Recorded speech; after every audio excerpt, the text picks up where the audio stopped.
Hello, everybody. Welcome to Wednesday. The S&P 500 was up 1.6% today. Green shirt day today.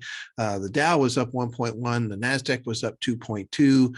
We were really led today by some of the big tech names. nvidia was up 7.5. Apple was up 2.9. Really, really good day actually altogether. And so what happened today, as far as what happened with the Federal Reserve, is that they just met expectations.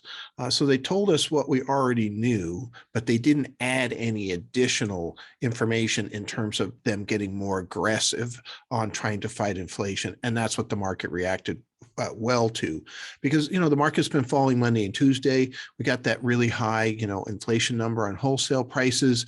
I think there was some fear that the Federal Reserve would have to come out with additional restrictions, and they stuck to their guns in terms of what they talked about before, which was cutting back the bond purchases faster, so they're done at the end of March instead of the end of June, and then maybe doing 2 or 3 rate cuts, with a few more people now looking at the possibility of 3 rate cuts rate increases for next year.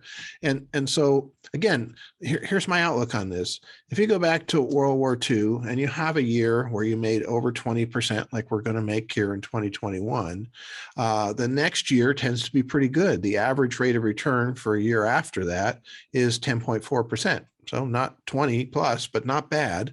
And 80% of the time, when you have a 20% year, the next year is positive. So that's good too. And so if you look at what's going on, the Fed is cutting back on bonds. So that could be a negative to the economy. But if the economy is hot, which it has been, that can also be a positive, because we're starting to pull some of the stimulus out and maybe fighting inflation a little bit faster, which I think is a good thing. And again, they're only doing this because the economy is hot. It's not because the economy is falling apart.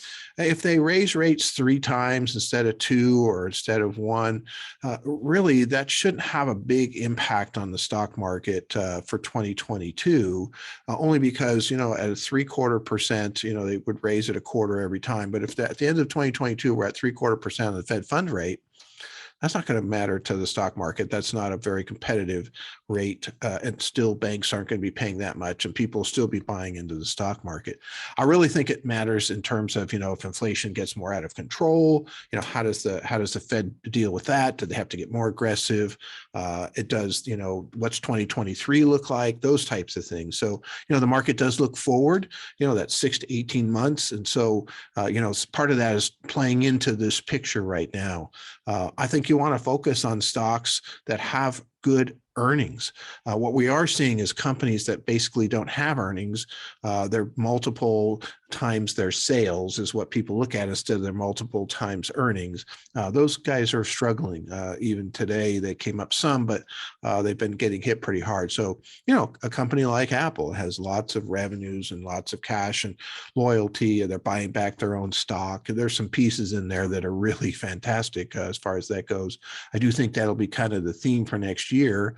And to a certain degree, it was the theme for this year, companies that had earnings and not companies that didn't have earnings, which was sort of the theme last year. We had an awful lot of, companies selling for 100 times their sales and didn't even have earnings. So those have been hit pretty hard this year. A lot of them are down, 20 to 60%. So we want to stick in that kind of big cap area. I still think you want to have a huge exposure to the overall stock market, which is what we have in our portfolios, because you can't tell what's going to happen.